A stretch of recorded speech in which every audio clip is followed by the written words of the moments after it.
Bonjour tout le monde. On va voir aujourd'hui l'anémie ferriprive. On va suivre ce plan.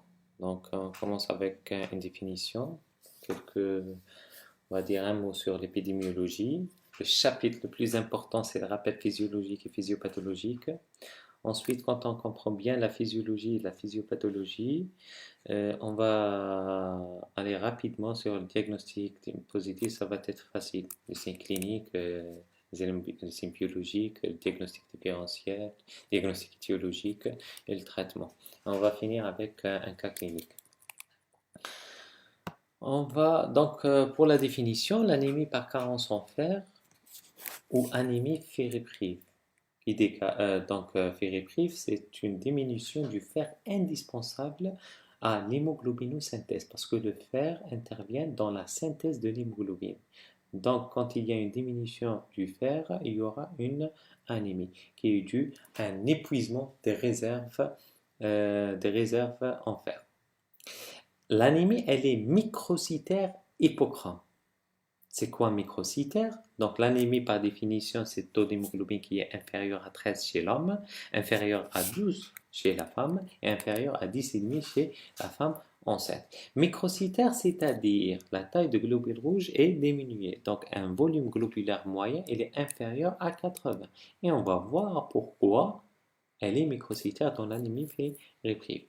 L'hypochromie, parce qu'il n'y a pas assez d'hémoglobine, donc il y a une diminution de la concentration d'hémoglobine, donc un CCMH qui est bas. Et sur le frottis, c'est une anomalie, et on a vu que l'hypochromie sur le frottis, ça signifie une anomalie de couleur. Donc voilà, elle est bien sûr corrigée par l'apport de fer.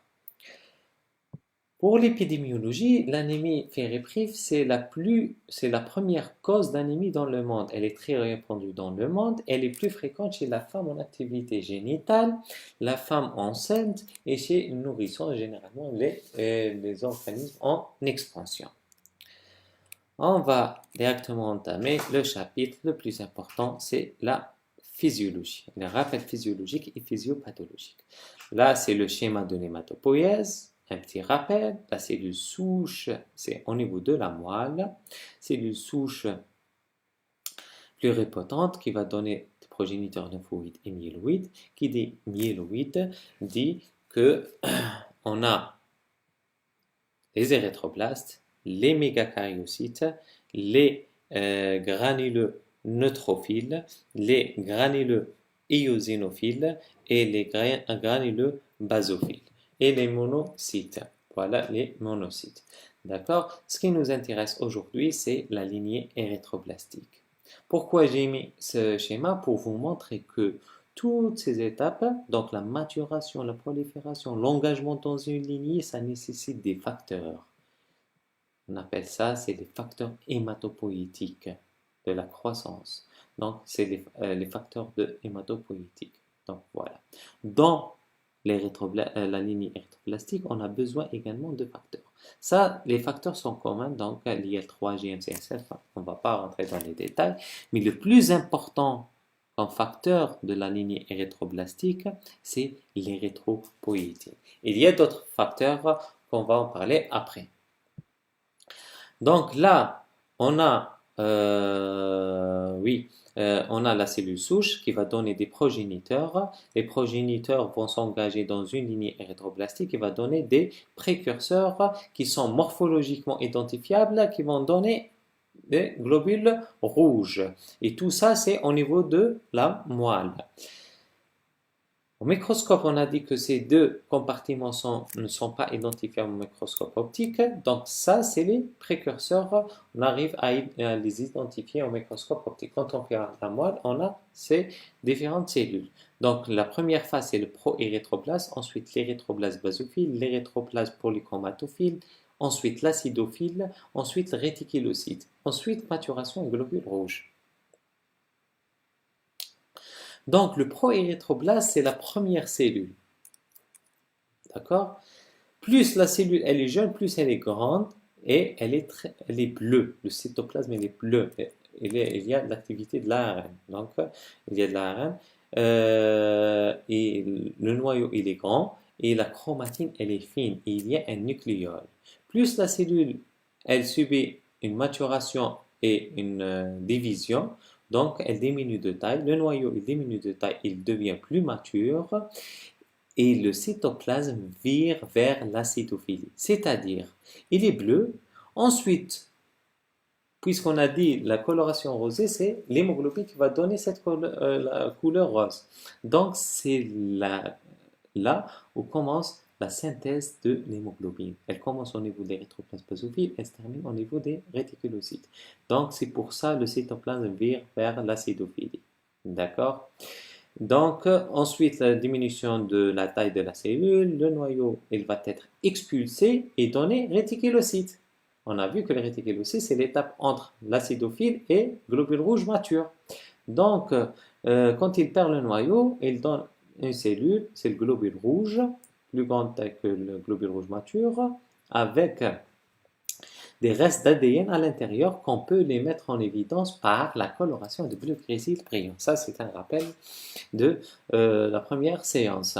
Ensuite, ces réticulocytes ils vont quitter la moelle pour gagner le sang et au bout de 24-48 heures, ils vont subir une maturation et devenir des globules rouges fonctionnels. D'accord? Donc voilà les différentes étapes. Et ces étapes, ils ont besoin. Donc cette maturation, cette division, tout ce processus a besoin. On a vu le facteur le plus important intrinsèque, c'est l'érythropoïétine. C'est une protéine qui stimule l'érythropoïèse. Elle est synthétisée par le rein. C'est pour ça, en cas d'insuffisance rénale, on a une anémie. Parce qu'il y a une diminution de la synthèse de l'érythropoïétine. Ça, c'est un exemple. Il y a d'autres facteurs moins importants, c'est les hormones thyroïdiennes, l'insuline, cortisone. Mais en cas, par exemple, d'hypothyroïdie, on a une anémie parce qu'il n'y a pas des facteurs qui vont stimuler l'érythropoïèse, etc. Il y a des facteurs extrinsèques. Il y a des facteurs qui vont intervenir dans la synthèse de l'ADN et la division cellulaire. C'est les deux facteurs antipernicieux. C'est la vitamine B12 et la vitamine B9. Et ça sera notre présentation prochaine séance. Et le fer qui intervient dans la synthèse de l'hémoglobine. On va voir comment. Donc, il est très important pour la synthèse de l'hémoglobine. Il y a d'autres facteurs moins importants mais ils sont indispensables. B6, B2, le vitamine E, les acides aminés pour la synthèse de l'hémoglobine, etc.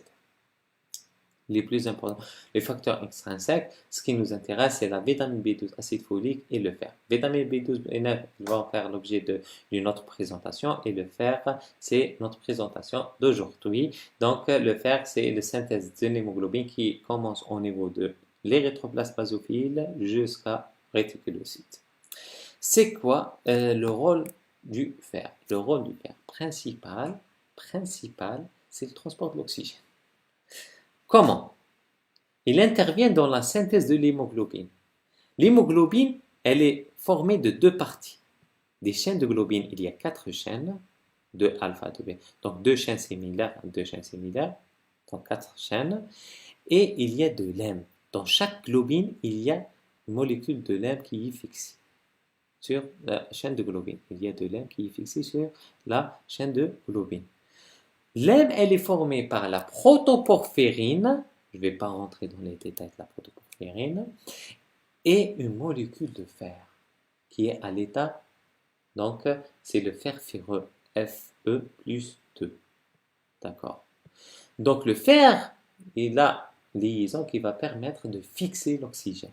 Donc c'est ça le rôle du fer dans l'érythropoïèse. Il a d'autres rôles, on ne va pas, donc il intervient dans des réactions de transfert d'électrons, la synthèse d'ADN, la fixation d'azote, etc.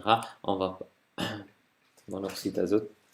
On ne va pas rentrer dans les détails, la synthèse de donc, les plus importants, c'est la synthèse de l'hémoglobine. Donc, l'hémoglobine, et il y a 4 chaînes qui vont s'amarrer et après rassemblage, ça donne le tétramère de l'hémoglobine. Voilà. Donc, on a vu, il sert à quoi le fer. Donc, si on va coller l'hémoglobine à la à l'érythropoïèse. Donc, on a dit que l'hémoglobine, elle commence à être synthétisée au niveau de l'érythroblast basophile. Elle se poursuit jusqu'au réticulocyte. Très bien. Jusque-là, c'est bon. Donc, il y a des phénomènes d'amplification, c'est-à-dire de division, c'est les mitoses, et de maturation. C'est quoi la maturation de l'érythroblast? C'est la synthèse de l'hémoglobine. C'est ça le point le plus important. Et la synthèse de l'hémoglobine, elle se fait de l'érythroblast basophile à l'acidophile. Donc, quand on dit amplification, donc division, on a dit que le proérythroblast, il est de grande taille. Ensuite, il diminue de taille. Donc, le VGM, il diminue. Logique. Plus il y a des mitoses, plus le VGM, il diminue. Très bien. TCMH, c'est la teneur en hémoglobine. Donc, il n'y a pas d'hémoglobine dans les proérythroblastes. Ensuite, la synthèse, elle commence au niveau de l'érythroblast basophile. Ensuite, elle augmente la synthèse de l'hémoglobine jusqu'à ce que le globule rouge soit saturé en hémoglobine. D'accord? Donc, voilà. Ce qu'il faut comprendre, il y a une liaison étroite entre la division cellulaire et la synthèse de l'hémoglobine. Quand la synthèse de l'hémoglobine arrive à sa fin, donc le globule rouge, c'est bon, il est saturé en hémoglobine, il donne un signal ou un feedback négatif au noyau. Il va lui dire arrête les divisions cellulaires. Donc, les mitoses vont s'arrêter. Et ça va donner un globule rouge qui est bien saturé en hémoglobine, donc c'est CMH A32, et qui a une taille de 80, généralement 80 à 100. Donc, une moyenne à 90. Donc, c'est ça la normocytose, la normochromie. Donc, ça, c'est très important à connaître. Mais quand on a un problème de fer, donc il n'y a pas de synthèse d'hémoglobine, donc le globule rouge n'est pas saturé comme d'habitude à un temps précis. Donc, il n'y aura pas le signal et tant qu'il n'y aura pas de signal, donc les mitoses vont se poursuivre. Donc il y a augmentation de nombre de mitoses. C'est pour ça on aura la microcytose. On aura des globules rouges inférieurs à 80 femtolitres, donc volume moyen inférieur à 80, donc une microcytose. Donc il y a plus de mitoses parce qu'il n'y a pas de signal négatif. Les globules rouges ne sont pas saturés en hémoglobine, donc il n'y a pas le signal négatif. Donc c'est pour ça il y a la microcytose, il y a l'hypochromie parce qu'ils ne sont pas assez saturés en hémoglobine. Donc, il faut comprendre ça. Quand on comprend ça, ça va être facile. Donc, c'est pour ça on a une anémie microcytaire hypochrome. Donc, diminution de l'apport, diminution de la synthèse d'hémoglobine, on aura l'hypochromie et augmentation du nombre de mitoses parce qu'il n'y a pas le signal qui va arrêter les mitoses. Donc, et on aura une microcytose, donc une anémie qui est d'origine centrale parce qu'il n'y a pas de synthèse d'hémoglobine. Donc, il y a un problème au niveau de la moelle. Il n'y a pas du fer pour l'érythropoïèse, donc c'est un problème. C'est pour ça l'anémie, elle est arégénérative. Le problème, il est central. Il n'y a pas du fer au niveau de la moelle. D'accord?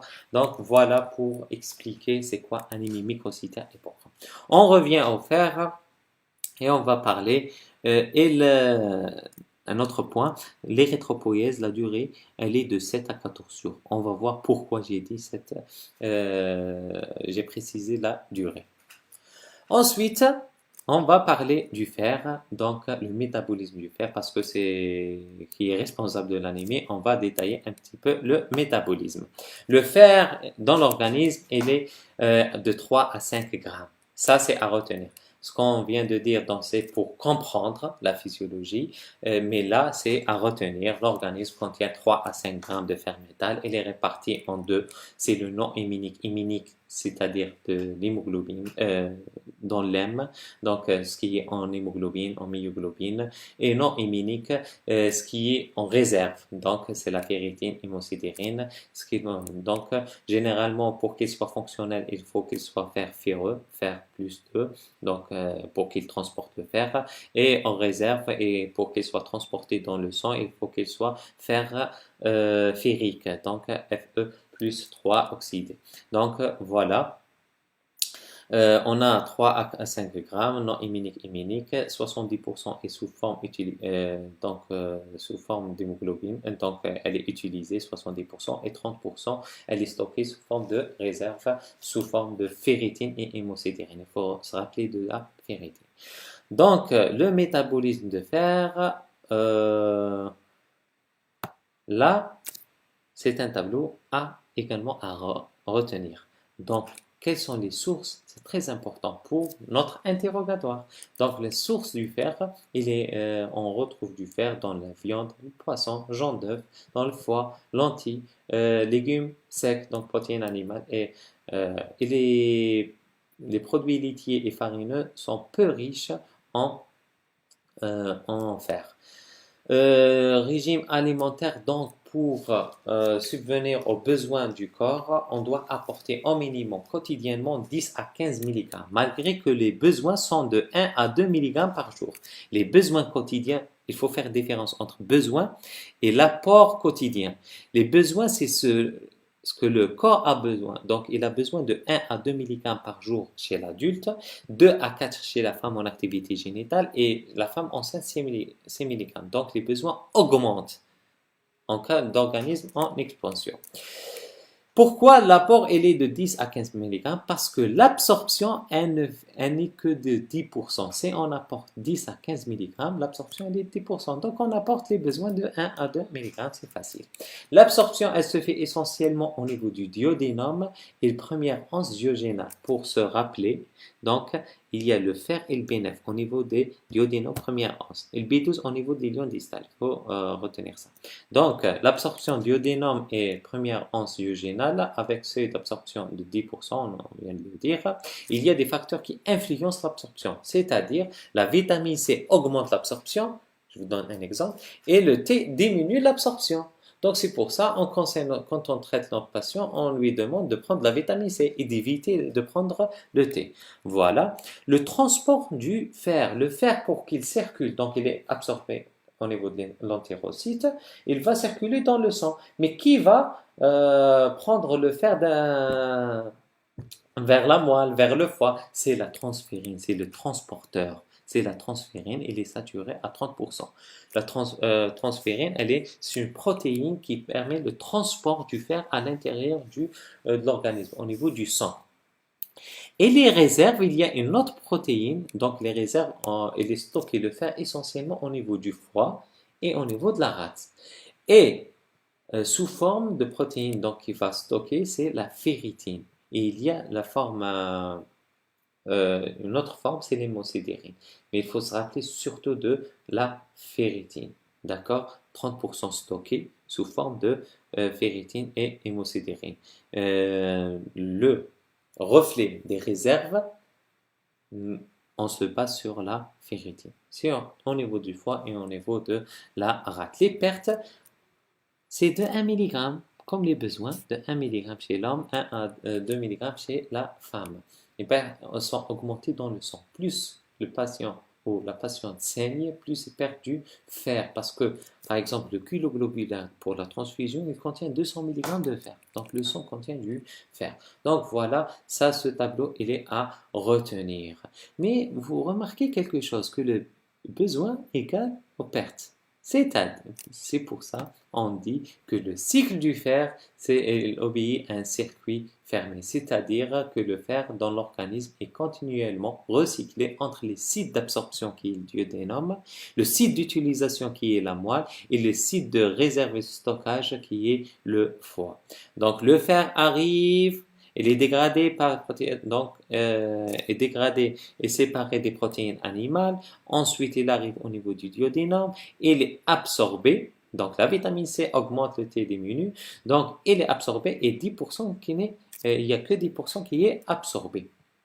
Au niveau de l'entérocyte, on ne va pas rentrer dans les détails. Elle traverse l'entérocyte, il gagne le sang. Au niveau du sang, c'est la transférine, le transporteur. Le taxi, c'est la transférine.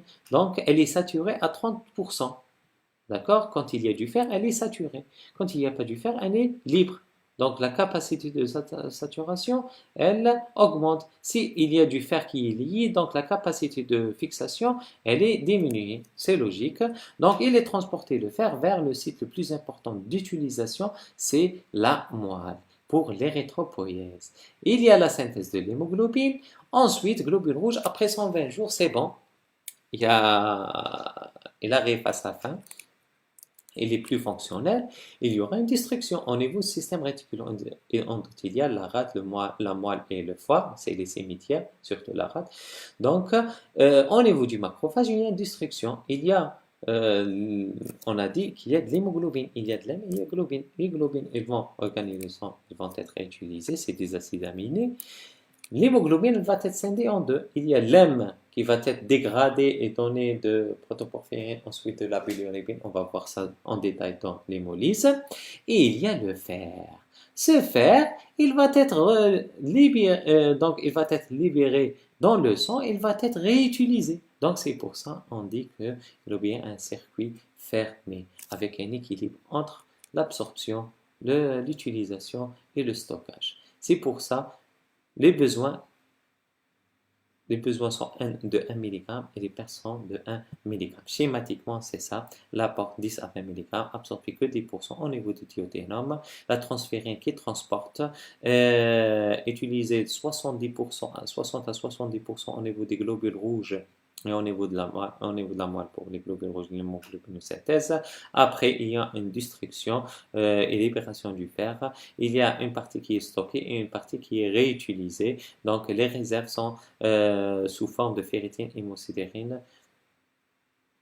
Ferritine, elle est facilement mobilisable et hémosidérine plus ou moins. Donc, la ferritine au niveau du foie et au niveau de la rate. L'élimination, elle est de 1 mg. Ça, c'est à retenir. Le métabolisme du fer, c'est à retenir, ce tableau.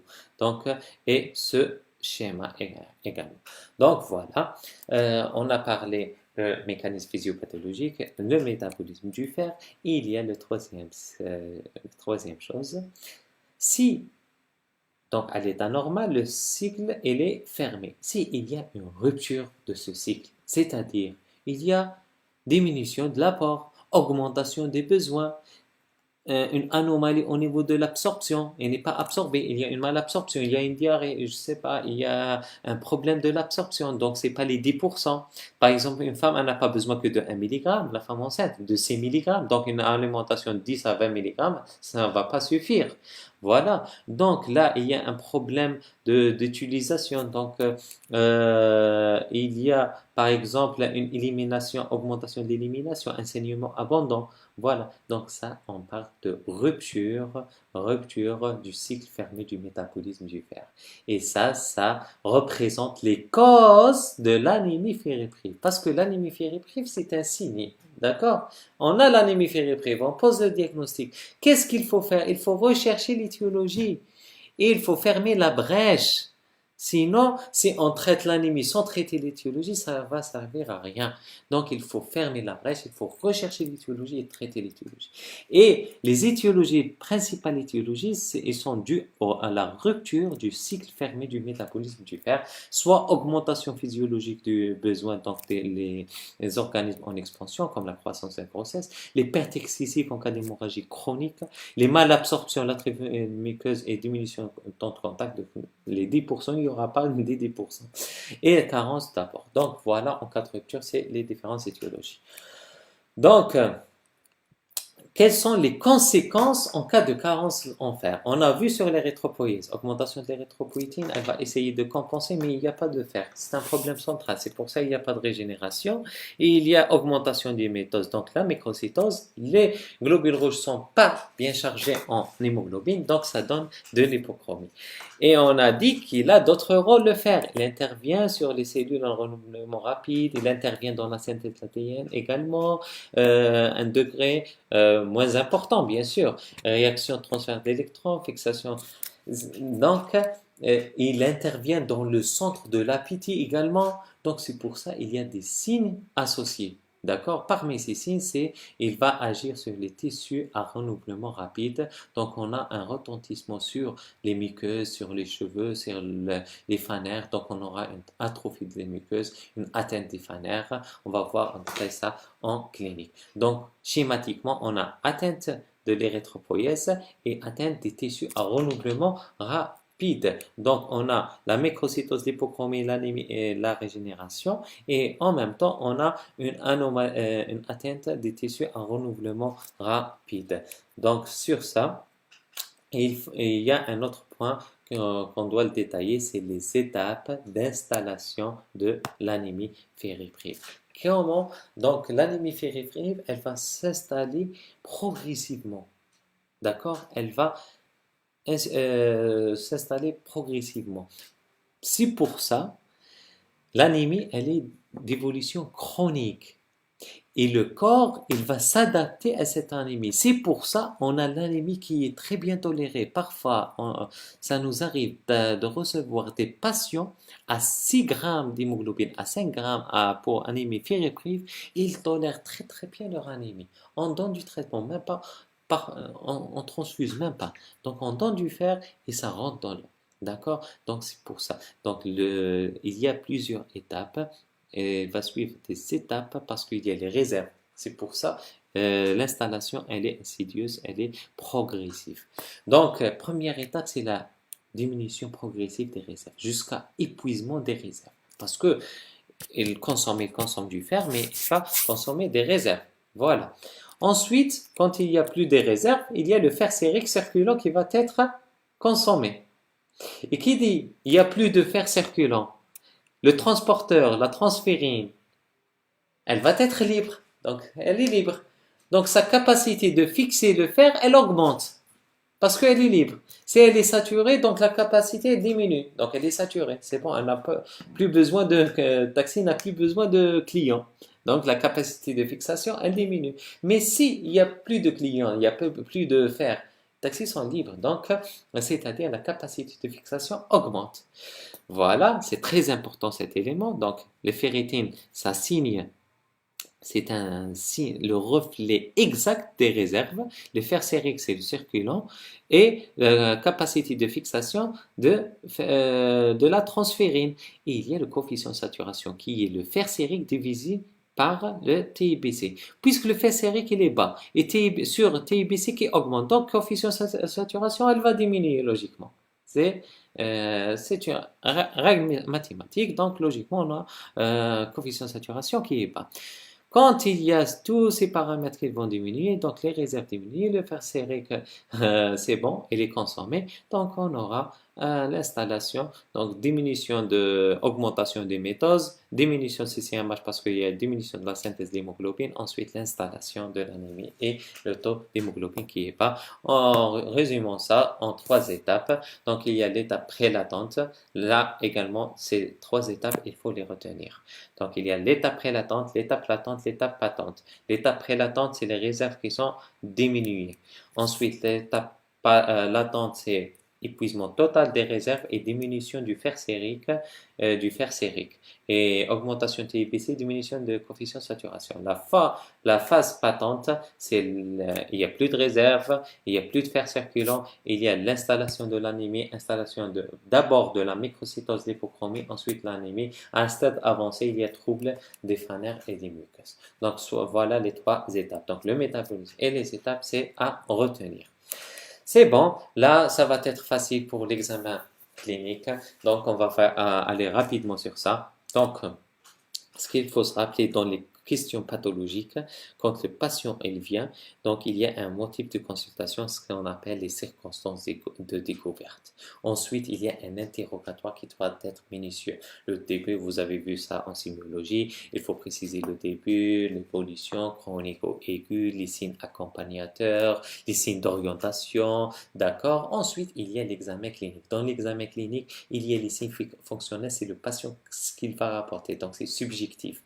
Et le signe physique, c'est le médecin ce qu'il va chercher. Donc ça, pour les circonstances découvertes. Ensuite, on a les examens biologiques d'orientation et de confirmation. Là, on va commencer avec les circonstances découvertes. Il y a une anémie fériprive. Pourquoi le patient vient consulter? Soit parce qu'il est asthénique, donc c'est des signes d'anémie, soit il y a des signes de sidéropénie, par exemple, il y a chute de cheveux, etc. Ça, première. Il y a les signes d'appel de pathologie sous-jacente parce que la femme, elle saigne trop. Logiquement, elle est pâle, elle est asthénique parce qu'il y a l'anémie. Il est dû à un saignement et à la langue, puisque le saignement persiste, il y a la carence en fer. Donc voilà les signes d'appel liés. Il y a ou bien découverte fortuite, puisque parfois elle est bien tolérée l'anémie. Donc,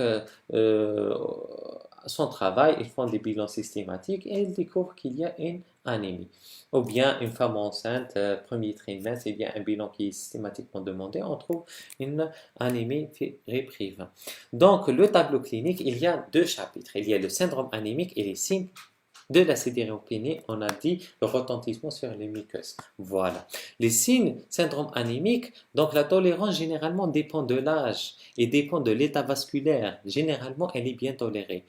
Le patient, il vient et se plaint de syndrome anémique qui consiste, c'est quoi les signes de l'anémie? C'est l'asthénie, c'est la dyspnée, c'est un état de désoxygénation, c'est un état d'hypoxie. Donc, il y a une désoxygénation des tissus. Donc, il y a de la fatigue, il y a de l'asthénie, le cœur, il essaye de compenser, donc on aura des palpitations, de la tachycardie, dyspnée d'effort, diminution de l'activité physique quotidienne, d'accord? Donc, ça, les signes d'anémie, c'est la fatigue essentiellement. On examine notre patient. Qu'est-ce qu'on doit rechercher? Donc, le signe de l'anémie, c'est la pâleur. Il est pâle. Donc, il est blanc. Donc, il est pâle. Il est pâle. Donc, il est pâle. C'est la pâleur cutanéo-muqueuse. Parce que les tissus ne sont pas bien oxygénés. Il n'y a pas de l'hémoglobine. Donc, pâleur cutanéo-muqueuse. Il faut rechercher les signes de tolérance. D'accord? Est-ce qu'il y a un souffle systolique? Le souffle systolique en cas d'anémie, soit fonctionnel, d'accord? Au foyer mitral ou bien au foyer cardiaque, d'accord? Il faut rechercher les signes d'intolérance, la tachycardie, on prend les constantes hémodynamiques, l'hypertension, la tachycardie, l'hypotension, etc. On recherche les signes d'intolérance. Parfois, on a une splénomégalie. Et on recherche les signes associés, qui sont les signes de sidéropénie, qui vont nous orienter. Là, on est devant une anémie. Mais il y a des signes qui vont nous orienter vers une anémie fériprive. Quels sont ces éléments? Donc, il y a une fragilité, il y a des signes de sidéropénie qui sont les troubles de Fanner des ongles cassants, mous, concaves, c'est la kaolonychie. Donc, ou bien cheveux secs et cassants. Généralement, les jeunes femmes se plaignent de chute de cheveux, par exemple. L'atteinte des muqueuses, une peau sèche, des perlèches, commissurales, une glossite, inflammation de la langue. Il y a une atrophie, donc une langue dépapillée, oesophagite. Donc, il y a un trouble de comportement parce que le fer intervient dans le centre de l'appétit. Donc, on aura une anorexie, un PK syndrome, donc trouble de l'appétit. Donc, c'est un stade ultime, donc stade très avancé. Retard de croissance, c'est vraiment chez le nourrisson qui n'est pas supplémenté, il n'est pas dépisté anémie, il traîne son anémie 2 ans, 3 ans. Donc là, bien sûr, les tissus ne sont pas bien oxygénés. Pour la croissance, on a besoin d'oxygène. Donc on aura retard de croissance, mais vraiment un stade très avancé. Ça, c'est des exemples de les commissures, les troubles des fanères, la kaolonychie, les ongles cassants, concaves, etc. Ensuite, on a les examens d'orientation. On demande le premier examen à demander, c'est l'hémogramme. Qu'est-ce qu'on va retrouver? On interprète notre hémogramme. Donc, taux de globules blancs, il est normal. Taux de plaquettes, il est normal. On a une anémie. Taux d'hémoglobine inférieur à 12 ou bien à 13 ou bien à 10,5 chez la femme enceinte. Avec une microcytose, on a expliqué pourquoi la microcytose. Hypochromie CMH inférieur à 32, on a expliqué le pourquoi. Et A régénératif parce que l'origine est centrale. Il n'y a pas de fer pour synthétiser l'hémoglobine. Donc la moelle, elle va pas produire de... donc le problème est au niveau médulaire. Donc le taux de réticulocyte est à 120 000. Vous voyez une légère thrombocytose. Pourquoi? Parce qu'on a dit... Quand il y a l'anémie, le corps il va essayer de compenser, donc il va stimuler l'hématopoïèse. Et l'hématopoïèse, il n'y a pas que les rétropoïèses, il y a les plaquettes, il y a les globules blancs, il y a les lymphocytes, etc. Donc, il n'y a pas que la lignée érythroplastique qui va être boostée. Donc, l'érythropoïétine, elle va augmenter. L'érythropoïétine, elle a un effet sur la lignée mégakaryocytaire. Elle va augmenter légèrement la... il y a une augmentation légère, donc c'est pour ça qu'il y a une stimulation totale de l'hématopoïèse, c'est pour ça qu'il y a une légère augmentation des plaquettes, on appelle ça la thrombocytose d'entraînement. Au niveau du frottis, qu'est-ce qu'on va voir? Donc on va confirmer les données hématométriques, donc on aura les microcytoses, donc on aura les globules rouges de petite taille, voilà, on aura le problème de coloration, donc les annulocytes, donc l'hypochromie. Voilà, donc microcytose, on a l'hypochromie, donc ça confirme les données hématométriques. On demande un bilan, ça c'est des éléments d'orientation. On demande un bilan martial. Le bilan martial, c'est le fer serré qui est bas, TIBC élevé, coefficient de saturation basse et ferritine effondrée. On a expliqué tout ça dans le métabolisme. Le test, si on n'a pas les moyens de faire les tests thérapeutiques, qu'est-ce qu'on doit faire? Un test thérapeutique. Je vous ai dit que l'érythropoïèse, la durée de l'érythropoïèse, c'est entre 7 et 14 jours. Donc voilà, on arrive. Donc, qu'est-ce qu'on doit donner? On doit donner du fer à dose thérapeutique. Il faut se rappeler de ça. Ça, c'est à retenir. À dose thérapeutique. C'est-à-dire 2 à 3 mg, parce que l'absorption, elle est de 18% seulement. Donc 2 à 3 mg par kilo. On va on va faire des taux de réticulocytes. D'abord, elle est arégénérative. Au bout de 7-14 jours, donc l'érythropoïèse, elle va se produire. On a donné du fer, donc c'est bon. Normalement, on va lever le problème central. Donc qu'est-ce qu'il y aura? Une production massive des érythrocytes. Donc il y aura une crise réticulocytaire. Donc à partir du 7e, 14e jour, on aura un taux de réticulocytes qui est supérieur à 120 000. Et comme ça, on dit que notre test thérapeutique est positif. Donc effectivement, on confirme la carence en fer. D'accord? Ou bien il y a un autre moyen dans la surveillance, c'est on administre du fer. Si on n'a pas d'hydrétique, etc., le fer, normalement, on corrige la moitié du déficit au bout de 21 jours. Ça, c'est calculé. Donc, au bout de 21 jours, on calcule la moitié du déficit. Je vais vous donner un exemple. On a un patient qui arrive à 7 grammes. Une patiente qui arrive à 7 grammes. Normalement, elle est à 12. Donc, le déficit, il est de 5. Donc, normalement, au bout de 21 jours, si on contrôle l'hémoglobine et on a bien donné notre traitement, normalement, l'hémoglobine, elle est à 9,5. Voilà. Ça, c'est des astuces pour la surveillance et le contrôle, etc. Donc, au total, on a évoqué le syndrome anémique. Il y a des signes d'orientation de sidéropénie. Biologiquement, c'est une anémie microcytaire hypochrome. Donc, il y a des signes qui sont confirmés au niveau du frottis sanguin. Je dois confirmer par un bilan martial. S'il n'y a pas de bilan martial, on fait un test thérapeutique. Donc, c'est ça la démarche diagnostique. Le problème qui se pose, il y a d'autres cas d'anémie microcytaire hypochrome, ce qu'on appelle le diagnostic. On doit faire un diagnostic différentiel avec d'autres cas. On peut avoir une anémie microcytaire hypochrome dans les états inflammatoires, dans la bêta-thalassémie mineure, dans l'anémie sidéroblastique. C'est les trois diagnostics, c'est les trois principaux diagnostics différentiels. L'anémie des états inflammatoires, le mécanisme, je vais vous parler du mécanisme, comme ça vous allez comprendre. Dans l'inflammation, les macrophages vont bouffer et consommer et séquestrer le fer circulant. Donc, l'anémie inflammatoire, donc quand il y a inflammation, elle va mimer un tableau d'une anémie ferriprive. Il n'y a pas du fer. D'accord? Donc, on aura une anémie inflammatoire qui est microcytaire hypochrome. La différence, les protéines inflammatoires sont élevées. D'accord? Qu'est-ce qu'on a également? Le fer serré qui est bas, TIPC est augmenté, mais la ferritine, puisque c'est une protéine de l'inflammation, elle sera élevée. C'est pour ça qu'on ne peut pas interpréter une ferritine quand il y a un syndrome inflammatoire, parce qu'elle va être fausse. Donc, elle va être normale ou augmentée. Donc, c'est ça là, parce qu'elle fait partie des protéines de l'inflammation. Donc, c'est pour ça qu'elle est augmentée dans l'anémie inflammatoire. On fait la différence entre les deux par le bilan inflammatoire qui est positif et par une ferritine qui est normale ou augmentée. Il y a un autre, c'est le coefficient de saturation. Dans l'anémie ferriprique, il est effondré parce que TIPC est très élevé et le fer serré il est très bas. D'accord? Donc c'est pour ça qu'on a une coefficient de saturation qui est A10, A6. Il est très effondré dans l'anémie ferriprique. Mais dans l'anémie inflammatoire, il est normal ou légèrement bas. Donc, c'est pour ça qu'on retrouve un coefficient de saturation à 16, à 17, donc légèrement diminué. Parce qu'elle ne va pas consommer tout le fer. C'est pour ça.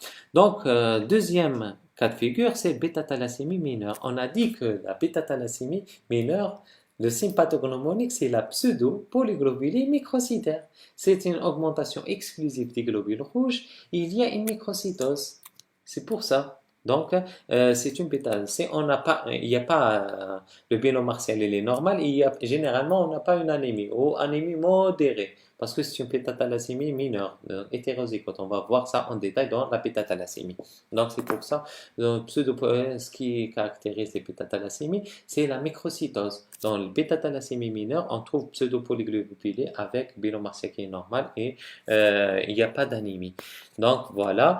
C'est facile à différencier. On va regarder le globule rouge. Dans l'anémie ferriprive, les globules rouges sont très diminués. Voilà, c'est la différence. Mais dans les bêta-thalassémies autres, hein, l'anémie, elle n'est pas régénérative, elle est régénérative. C'est ça la différence. Dernier point, c'est l'anémie sidéroblastique. Vous demandez toujours c'est quoi un syndrome myélodysplasique. Malgré, donc, il ne faut pas trop vous encombrer avec ça parce que syndrome myélodysplasique ne fait pas partie d'abord de votre programme. Mais si on veut détailler syndrome myélodysplasique, c'est un diagnostic qui reste diagnostic d'exclusion. C'est un problème qualitatif de la moelle. Au bout d'un certain temps, donc la moelle, elle produit, elle produit, elle produit. Donc, je vais vous simplifier les choses. Elle va se fatiguer. Donc, il y aura des mutations. Donc, il y aura mauvaise qualité des éléments figurés du sang. Donc, il y a une mauvaise hématopoïèse, mauvaise érythropoïèse, une mauvaise granulopoïèse. Elle peut toucher la lignée érythroblastique, donc on dit dysmérythropoïèse. Elle peut toucher, et ça diffère, il y a plusieurs types de syndrome myélodysplasique. C'est un problème qualitatif de la moelle. D'accord? Parmi les anomalies, c'est l'anémie sidéroblastique, c'est-à-dire le fer il va être séquestré au niveau de l'érythroblaste, chose qui n'est pas normale. Donc, c'est un problème de qualité. Donc, les globules rouges ne se comportent pas normalement. Donc, le fer il va être séquestré. Il n'y a pas une bonne utilisation du fer, donc il va être mauvaise utilisation du fer, il va être séquestré au niveau du... Et pour mettre en évidence le fer, on fait des colorations comme la coloration de Perse qui va fixer le fer. On a dit MGG pour voir la cytologie, toute la cytologie. Grisile brillant pour mettre en évidence l'ADN qui est à l'intérieur des globules rouges. Bleu grisé brillant pour mettre en évidence les réticulocytes. Donc, et le bleu grisé brillant est spécifique des réticulocytes. Et perse, il est spécifique du fer. Donc, si on fait, par exemple, une coloration du perse, on fait une moelle. Par exemple, on traite le patient. Donc, il n'y a pas d'inflammation. Il n'y a pas d'inflammation. Si on fait une moelle, donc en cas d'anémie, c'est pas indiqué dans l'anémie ferriprive, microcytaire hypochrome. Mais si on fait une moelle dans l'anémie ferriprive, qu'est-ce qu'on aura? Coloration de perce, elle sera négative. Donc, il n'y a plus de fer dans les érythroblastes ni au niveau de la moelle. Si on fait une coloration de perce sur l'anémie inflammatoire, le fer, le perce il va être fixé dans les macrophages parce qu'il a pris le fer, il a séquestré le fer. Dans l'anémie sidéroblastique, le fer, on va le retrouver dans les érythroblastes, ce qu'on appelle les rings sidéroblastiques. On va retrouver, on appelle ça anémie sidéroblastique. C'est les érythroblastes qui vont séquestrer du fer. Donc, il va être mauvaise utilisation du fer et c'est l'anémie sidéroblastique. C'est un diagnostic d'élimination. C'est-à-dire, on a une anémie microcytaire hypochrome. On a un bilan, donc on a traité, donc on a un bilan martial qui est normal. Donc on a traité on a un bilan inflammatoire qui est normal. On a bilan martial qui est normal. On a même essayé de traiter le patient par du fer et ça n'a pas donné. Donc là, c'est un diagnostic d'exclusion. Il nous reste l'anémie sidéroblastique. On doit faire la moelle et faire la coloration, etc. Donc ce qu'il faut retenir, trois diagnostics différentiels de l'anémie microcytaire hypochrome, c'est l'anémie inflammatoire, bêta-thalassémie mineure, bêta-thalassémie et l'anémie sidéroblastique. Donc, pour faire la part des choses entre carentiel et l'inflammatoire, donc ferritine, elle est normale ou augmentée, et coefficient de saturation, elle est normale ou légèrement diminuée dans l'inflammatoire, elle est très diminuée dans la carence. Pour l'inflammation, elle est négative dans la carence et il y a des marqueurs inflammatoires dans l'inflammation. Sidéroblastique, on a dit que c'est un diagnostic d'élimination, il faut faire la moelle, il faut faire la coloration de perce. Si on n'a pas d'inflammation, on élimine l'anémie inflammatoire et on élimine l'anémie ferriprive par le bilan et par le test thérapeutique, là, on est obligé de détecter et de faire la moelle. Voilà. Donc, voilà l'algorithme plus simple. Donc, on a une microcytose, on fait d'autres réticulocytes. Si elle est arégénérative, il y a trois causes principales, soit carence en fer, soit inflammation, soit sidéroblastique, et je vous ai montré comment on fait la différence. Si elle est régénérative, c'est surtout les syndromes thalassémiques qui donnent la microcytose. Donc, une fois on pose le diagnostic, on élimine les autres pathologies, éventuelles pathologies. Donc, on doit étiqueter. Donc, on a dit, on passe au diagnostic étiologique. On a bien expliqué, donc, on a détaillé la rupture du cycle du fer. Donc, soit un problème d'apport, ça c'est à retenir. Les problèmes et les étiologies de carence en fer. C'est soit carence d'apport, ils ne mangent pas bien, ou bien augmentation des besoins, soit nourrissons sous régime lactofarineux, donc ils sont pauvres en fer. C'est pour ça que la classification doit être précoce. La grossesse, parce que les besoins augmentent, la croissance, les besoins augmentent, les vieillards malnutris, il y a mauvaise absorption. Il y a les hémorragies, donc augmentent soit digestive, soit gynécologique. Chez l'homme, c'est surtout les ulcères, les cancers des hémorroïdes. C'est pour ça, chez un patient qui est normal ou une femme normale avec activité génitale normale, elle n'est pas avec activité génitale normale, activité génitale normale, avec, elle n'est pas enceinte, il y a pas, et il vient pour anémie ferriprive, il faut étiqueter, il faut rechercher un saignement occulte, donc on doit faire une fibroscopie. Si la fibroscopie elle est normale, il faut faire une coloscopie à la recherche d'un saignement. Parfois, on fait même, si on n'a rien, on fait de l'imagerie, de la radiologie à la recherche d'une tumeur, d'un saignement occulte. Donc voilà, il faut aller dans les détails de l'étiologie. Donc, soit schématiquement, c'est soit carence d'apport, soit augmentation des pertes, donc les hémorragies, soit malabsorption. Donc, il y a une maladie cœliaque, il y a une atrophie, donc il n'y a pas d'absorption, gastrectomie, diarrhée chronique, ou autres comme l'épistaxis, etc. Donc, ça, c'est les principales étiologies. On arrive au traitement. Donc, c'est quoi le but du traitement? C'est on corrige l'anémie d'apport. Donc, on a les trois étapes. On a diminution des réserves, épuisement des réserves et l'installation de l'anémie. Donc, on revient en arrière. Donc, on corrige l'anémie et on restaure les réserves. La première étape. Troisième étape, ensuite on corrige la première étape, c'est restaurer les réserves et surtout,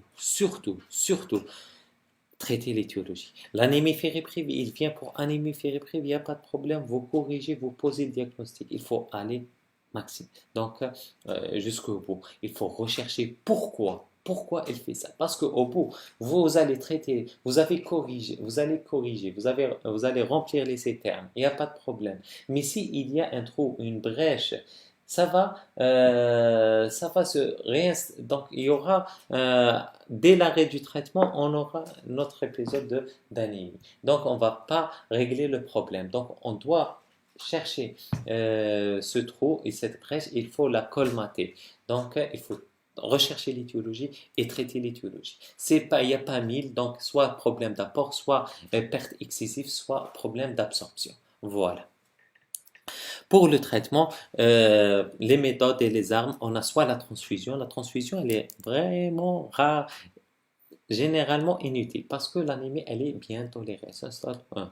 Elle n'est indiquée que vraiment chez des sujets âgés ou bien, c'est pour ça dans l'examen clinique, on recherche les signes d'intolérance. Si les patients cardiopathes, donc le cœur ne va pas supporter hémoglobine très basse, donc chez les patients qui vraiment présentent des signes d'intolérance, on va transfuser. Sinon, c'est le traitement par voie orale ou bien injectable. Par voie orale, c'est le fumarate ferreux, 66 mg, c'est le fumarate, ou bien sulfarate ferreux, donc c'est le tardiféran qui représente 80 mg. Donc, il faut calculer en fer métal. Les effets secondaires, il faut expliquer aux patients quels sont les effets. On donne un traitement, il faut expliquer le comment des choses et comment c'est, on donne 2 à 3 mg par kilo par jour. D'accord. Chez l'enfant, donc on augmente parce que les besoins sont plus importants. Donc si à 10 mg, par exemple, un patient qui pèse 60 kg, donc on donne 180 généralement, on donne un comprimé 3 fois par jour pour faire différent. Pour une meilleure tolérance, on donne au milieu des repas. Pour une meilleure absorption, c'est généralement ce qui est conseillé, c'est à distance des repas. Mais pour meilleure tolérance, on donne au milieu des repas 3 fois par jour ou bien 2 fois par jour. Ça dépend le poids. Et on donne des éléments qui vont augmenter l'absorption, vitamine C. Et on conseille aux patients d'éviter ce qui va diminuer l'absorption, comme la consommation de thé. Et il faut prévenir le patient des effets secondaires, comme la coloration noirâtre des selles, l'intolérance digestive, les constipations, etc.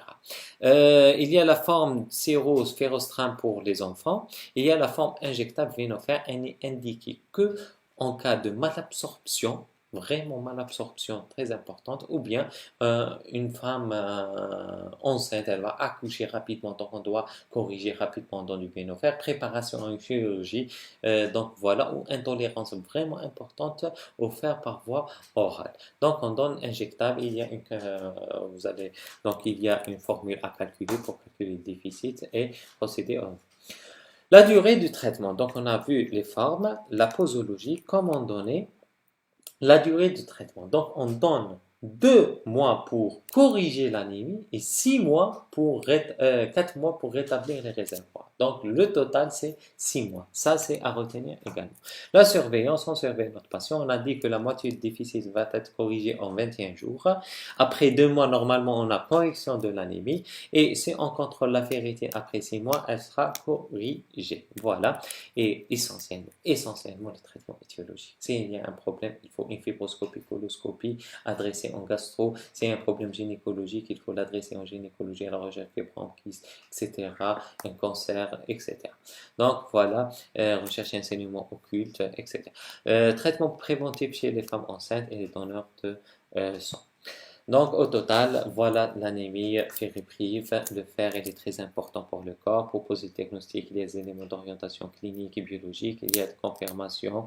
Ensuite, la stratégie thérapeutique, il faut traiter l'étiologie. On va finir par un cas clinique. Donc, on a une patiente âgée de 25 ans, mariée, mère de 2 enfants. Pourquoi on donne 8 et 3 ans pour voir est-ce que les grossesses sont rapprochées ou non.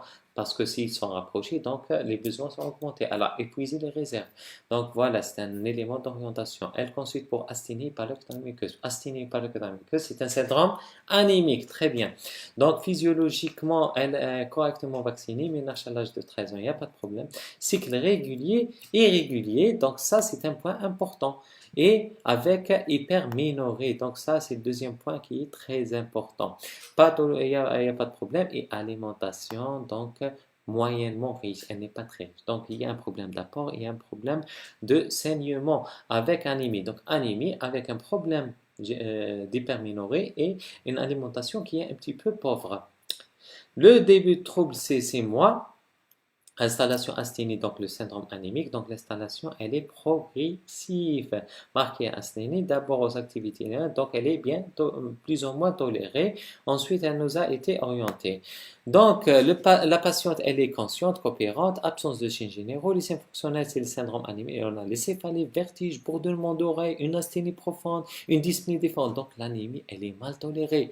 Donc vous voyez, il y a de l'asthénie profonde, il y a de dyspnée, donc elle est mal tolérée. Avec une tachycardie et un souffle systolique au foyer métral. Donc ça, c'est un signe d'anémie qui est sévère, mal toléré.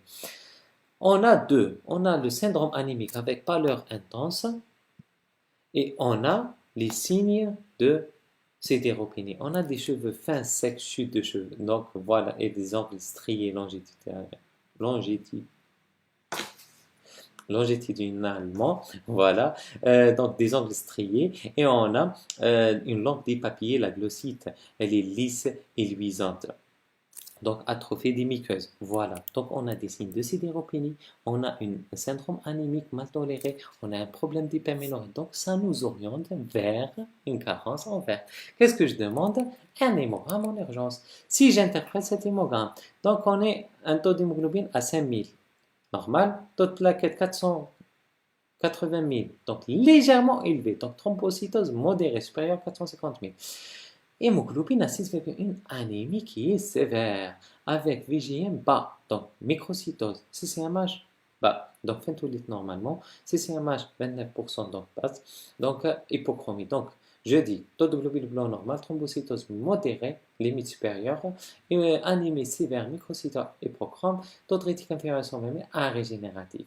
Je confirme mes données sur le frottis, il y a une anisocytose, donc c'est une différence de taille, avec une microcytose. Donc, il y a une microcytose qui est confirmée. Et l'hypochromie, c'est les annulocytes, c'est une anomalie de coloration. Donc, ça nous oriente à une anémie microcytaire hypochrome. Il n'y a pas de signe d'inflammation, il n'y a pas de maladie inflammatoire, il n'y a pas, donc c'est pas. Quelles sont les anémies microcytaires hypochromes? À régénératif, soit l'inflammation, soit féréprif, soit sidéroblastique. L'inflammation, il n'y a pas de signe d'inflammation, il n'y a pas de polyarthrite, il n'y a pas d'infection, il n'y a pas des signes de chaleur, il n'y a pas de fièvre, etc. Sidéroblastique, elle est jeune, 25 ans, elle n'est pas très âgée.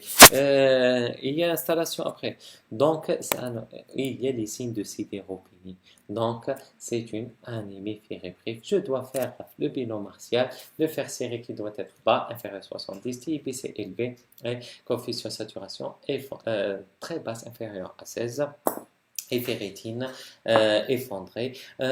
Si on n'a pas les moyens, on fait un test thérapeutique, on donne 2 à 3 mg par kilo.